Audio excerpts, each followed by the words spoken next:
El número que le voy a dar, cuando se transmitió hoy día, mucha gente de alguna manera trataba de convencerse, y esto lo sé por algunos amigos que están todavía en el hemisferio norte y que de repente mandan mensajes, convencerse de que, si no era un error o no era un error. Había en algunas zonas de Canadá y de Estados Unidos, habían habido casi 45 grados Celsius de calor, de temperatura. Una cosa tremenda, uno de los estándares más altos en calor en esta época. Y justamente Raúl Sor quiere tocar este punto porque me imagino que lo que estamos viendo es síntoma de algo, Raúl. No es una anomalía, sino que me imagino debe estar inscrito dentro de algún tipo de proceso que ya probablemente se venía conversando mucho con la idea del calentamiento global.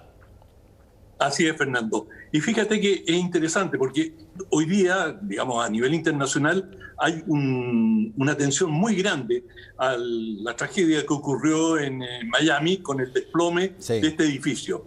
Y se presume que en este desplome pueden haber muerto 150, 160 personas, todavía están en la búsqueda, no han podido dar una cifra, pero lentamente va subiendo. Bueno, y esto ha acaparado una atención enorme.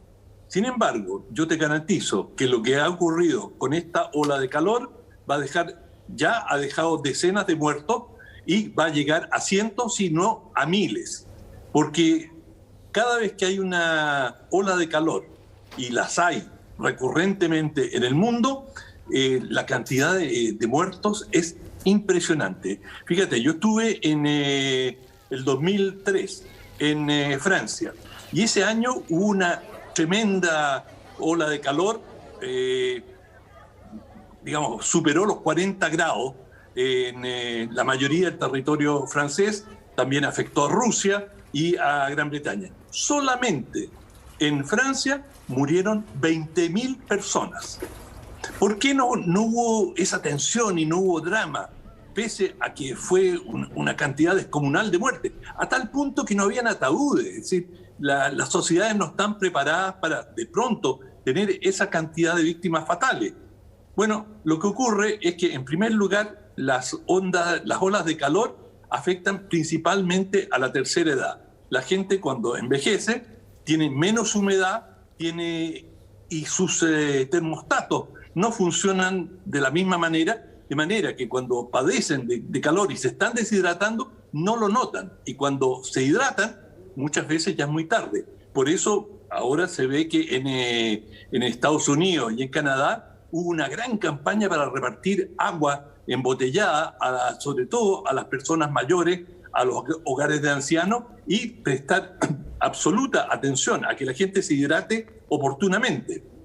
Bueno, esto que ocurrió en Francia suele ocurrir con alguna regularidad, y este último episodio, con temperaturas absolutamente inéditas. El récord está ahí en pantalla, 47.9, es decir, casi 48 grados.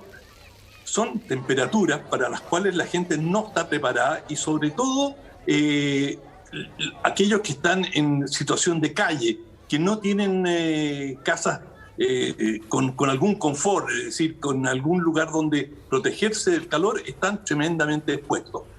Y esto, además, en esta costa oeste de Estados Unidos y Canadá, pero especialmente Estados Unidos, ha venido sufriendo una serie de incendios muy graves. Y se presume que, por ejemplo, California ha tenido un incendio voraces, y que esto podría repetirse, y hay un gran temor y se están tomando todas las precauciones posibles.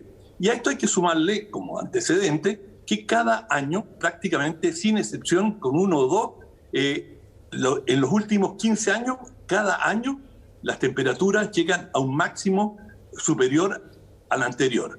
Y si uno va tomando el promedio acumulado, no hay ninguna duda de que estamos viviendo una serie de incrementos de calor muy, muy significativos. Ahora, Raúl, ahí hay algo que también pasa en la relación de las noticias con las personas. Tú ves, y lo mencionaste tú recién, tú ves que casi todos los años en las noticias internacionales aparecen los incendios en los bosques de California o de la costa oeste de Estados Unidos. Y por lo tanto, básicamente lo que se transmite ahí, además de probables otras cosas, es de que esto es estándar o que esto es de alguna manera algo natural. Mira, llega el verano y vas a tener incendios en California, porque los veis todos los veranos. ¿Cómo se nota de que un fenómeno como el de las altas temperaturas dejan de ser una cotidianidad de temporada y pasa a ser un hito que pone atención, lanza una alarma respecto a lo que está pasando, sumado a toda la seguidilla de cosas similares que han pasado? Bueno, por supuesto, la gente tiene toda la razón. Se comienza a acostumbrar y, incendio en California. Sí, el año pasado también hubo uno. Sí, vimos. Pero, exacto, pero son cada vez más voraces, más amplios, cubren extensiones mucho mayores y el servicio de guardaparques, de guardabosques en Estados Unidos, que es muy eficaz, ha ido alertando y ellos han estado a la cabeza de las advertencias. Y es un fenómeno que no solamente lo vemos en Estados Unidos, también lo hemos vivido en Chile, sí, y se ha vivido en muchos lugares del mundo. Bueno, en Siberia han habido enormes incendios, también en el Amazonas, en toda la periferia del Amazonas, no solamente en la parte más tropical, sino que en la frontera con Bolivia hubo un incendio enorme, y así en una serie de lugares, y esto se está volviendo cada vez más frecuente. Ahora, ningún episodio particular nos permite decir, esto es la consecuencia del calentamiento global. Si fuera eso solo, todavía cabe la duda. Y como hay además una serie de interesados en negar el fenómeno del calentamiento global, uno tiene que ser cauto y desde una perspectiva científica tiene que determinar si esto es una situación casual o es una situación constante. Y todo nos indica, sobre todo la concentración de gases de efecto invernadero, que son los que causan el calentamiento global, han ido aumentando. Y eso sí se puede medir con absoluta precisión. Y cada año, con una o dos excepciones, ha ido aumentando los gases de efecto invernadero que tienden a corresponder con el aumento de las temperaturas y los incendios y todas las consecuencias que se viven con esto. De manera que si uno, además, comienza a calcular los costos brutales que tienen estos incendios, que devastan regiones enteras, han habido ciudades, muchos barrios que han sido consumidos por los incendios, y una serie de otros factores, llega a la conclusión de que, en definitiva, hay que tomar esto muy, muy en serio y que incluso es más económico tratar de prevenir o reducir las emisiones que seguir viviendo con estas consecuencias que no cesan de aumentar. Ahora, dime una cosa, Raúl, ¿se anticiparon las temperaturas como las que se están reflejando hoy día en el hemisferio norte, particularmente en la costa oeste de Estados Unidos y Canadá? ¿O la sorpresa que se da es que, bueno, tan arriba como Canadá, eventualmente se estén dando temperaturas que eran propias probablemente de zonas más cercanas al Ecuador, digamos? Sí, uno es la latitud, digamos, que es un evento que influye, pero y el otro que es muy importante es la fecha. Estamos recién terminando junio. Es decir, esto no son las fechas peak. Las temperaturas más altas en el hemisferio norte se suelen vivir a mediados de julio, agosto. Y la gente allí está tremendamente preocupada por lo que les espera.